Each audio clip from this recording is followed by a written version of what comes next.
Welcome everyone on my YouTube channel. दोस्तों, आज की इस वीडियो में हमने एक्टिव और पैसिव के वो वाक्य लिए हैं जिनका पैसिव बनाते समय बाय का यूज नहीं करते हैं। बाय की जगह पर जो डिफरेंट अदर प्रीपोजिशंस आते हैं, कभी एट है, इन है, विद है या और अदर प्रीपोजिशंस जो हैं उनका प्रयोग करते हैं, लेकिन बाय का प्रयोग नहीं करते हैं। तो उन सेंटेंसेस के बारे में हम डिस्कस करने जा रहे हैं। वीडियो को स्किप मत कीजिएगा, पूरा वीडियो देखिएगा, तभी आपको जो है इसके बारे में पूरी नॉलेज मिल पाएगी।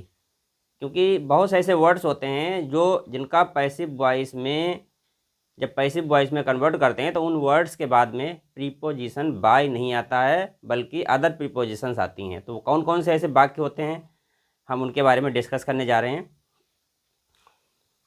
सबसे पहले है यहाँ पर use of add preposition. Add preposition का प्रयोग कब होता है उसके बारे में डिस्कस करने जा रहे हैं, बताने जा रहे हैं कि पैसिव बनाते समय ऐड का प्रयोग कब होता है। देखिए, ये कुछ वर्ड्स होते हैं, जैसे है हिज कंडीशन एस्टोनिश्ड मी। अब एक वर्ड आया एस्टोनिश्ड। एस्टोनिश्ड के बाद में पैसिव बनाएंगे तो इसके बाद में प्रीपोजिशन ऐड का प्रयोग होता है, बाय नहीं आएगा।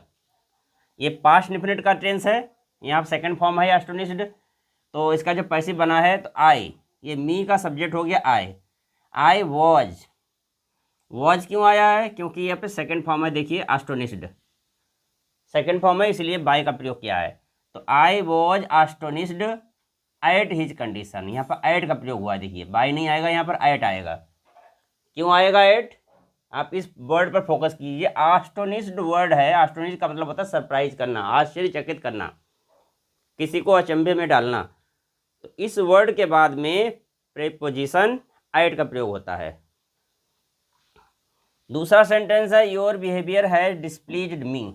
ये एक्टिव वॉइस का सेंटेंस, इसका पैसिव वॉइस बनेगा ऐसे, योर बिहेवियर है डिस्प्लीज्ड मी। तो मी ऑब्जेक्ट है, इसका सब्जेक्ट बन गया आई, हमने सब्जेक्ट इसका आई बना दिया।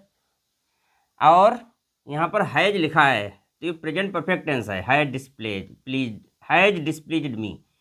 तो I have been displeased at your behaviour.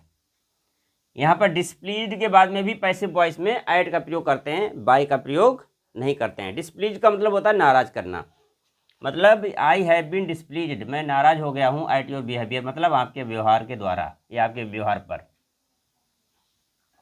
Next है दिस गेम हैज सरप्राइज्ड मी।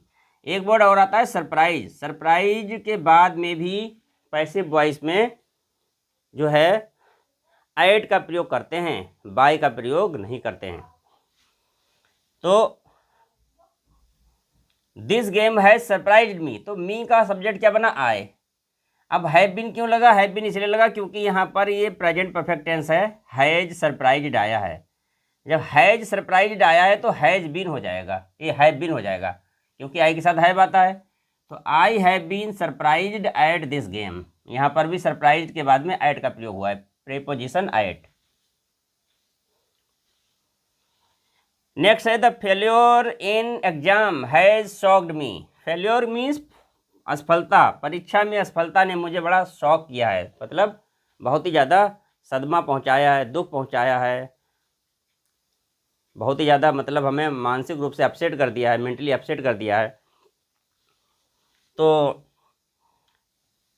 ये भी प्रेजेंट परफेक्ट टेंस है, प्रेजेंट परफेक्ट है क्योंकि हैज आया है, वर्ब की थर्ड फॉर्म आई है, तो वो भी ऐसे बनेगा। आई का मी है, यहाँ इसका सब्जेक्ट बन जाएगा I have been shocked, shocked फिर एट आएगा, ये शॉक्ड वर्ब है, इसके बाद में प्रीपोजिशन एट का प्रयोग होगा पैसिव वॉइस में। I have been shocked at the failure in exam. Passive voice में शॉक के बाद में भी एट का प्रयोग होता है, बाय का प्रयोग नहीं होता है। नेक्स्ट है his success in business surprised me. तो सरप्राइज वाला एक वाक्य एक आ भी चुका है, पहले भी आ चुका है, वही है ये। तो मी का सब्जेक्ट बन जाएगा I was surprised at his success in business. तो सरप्राइज के बाद में भी एट का प्रयोग होता है। अब बात करते हैं use of in preposition. Active से पैसिव बनाते समय वो वाक्य जिनमें इन का प्रयोग करते हैं, इससे पहले वाले में हमने बताया था विद, सॉरी, इससे पहले वाले में हमने बताया था कि एट आता है। अब हम बताने जा रहे हैं इन कहाँ पर आता है, किन वाक्यों में पैसिव वॉइस में इन आता है। तो यूज ऑफ इन प्रेपोजिशन, तो दिस जग कंटेन्स मिल्क, इस जग में मिल्क है। कंटेन मीन्स क्या होता है, होना या रखना। तो कंटेन के बाद में पैसिव वॉइस में इन आता है। तो ये तो हो गया एक्टिव वॉइस। पैसिव क्या बनेगा, milk is contained in this जग। ये प्रेपोजिशन इन का प्रयोग हुआ है। क्यों इन आया है, क्योंकि कंटेन के बाद, कंटेन का मतलब है कोई भी चीज़ बर्तन में होना, रखना या होना। जैसे हमने कहा इस बर्तन में मिल्क है, तो इसका पैसिव वॉइस में कंटेन के बाद इन आया है। ऐसे ही हर वर्क इंटरेस्ट मी, इंटरेस्ट के बाद में भी इन का प्रयोग होता है। तो I am interested in her work, क्योंकि इंटरेस्टेड क्या है, ये प्रेजेंट टेंस का सेंटेंस है। ये हर वर्क इंटरेस्ट मी, तो मी ऑब्जेक्ट है, हमने इसका सब्जेक्ट बना दिया। I am interested in her work. अब है यूज ऑफ इन्फिनेटिव टू। कुछ ऐसे वाक्य इन्फिनेटिव वाले जिनके एक्टिव वॉइस और पैसिव वॉइस में थोड़ा डिफरेंस रहता है। एक्टिव वॉइस में तो वो बिना इन्फिनेटिव के बनते हैं, मतलब इन्फिनेटिव छिपा रहता है। इन्फिनेटिव टू जो होता है वो छिपा रहता है एक्टिव वॉइस में। लेकिन जब पैसिव बनाते हैं तो पैसिव में इन्फिनेटिव टू छिपा नहीं रहता है, बल्कि इन्फिनेटिव का प्रयोग होता है, बिल्कुल ओपन होता है, क्लियर होता है। तो देखिएगा, ये है आई मेड हिम स्टैंड। यहाँ पर देखिए कोई भी इन्फिनेटिव नहीं आया, जबकि इन्फिनेटिव है, यहाँ पर छिपा हुआ है इन्फिनेटिव। इन्फिनेटिव छिपा हुआ है यहाँ पर। I made him stand, passive कैसे बनेगा, he was made to stand. यहाँ पर टू जरूर आएगा, क्योंकि पैसिव वॉइस है। तो he was made to stand by me. Next है दे हर्ड मी से।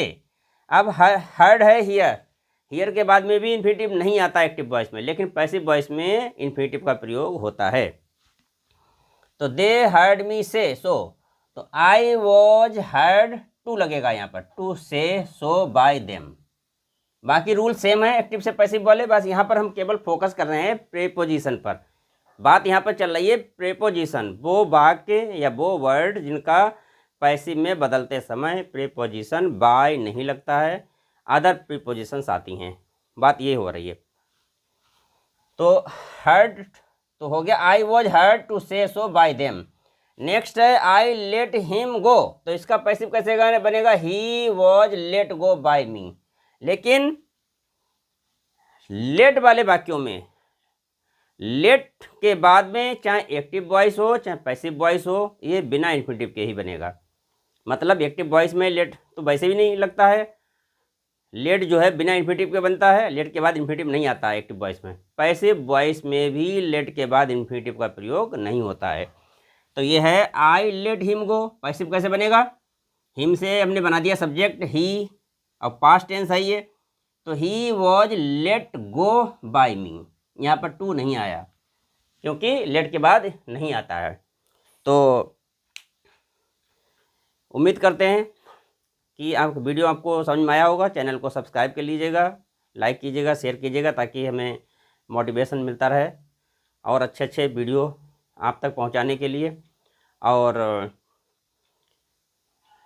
जो भी यहाँ पर हम आपको जो डिस्कस करते हैं, जो भी वीडियोज़ लेकर आते हैं, स्पेशली आपकी ज़रूरतों के हिसाब से लाते हैं, ताकि आपको इन वीडियोज़ को देखकर इंग्लिश ग्रामर में एक मदद मिले उस समझने में। जहाँ भाई जिनका लोगों का इंग्लिश का बेस क्लियर नहीं है या ग्रामर में थोड़ी प्रॉब्लम है, तो उन तक ये वीडियो पहुँचे और उनको इससे मदद मिले।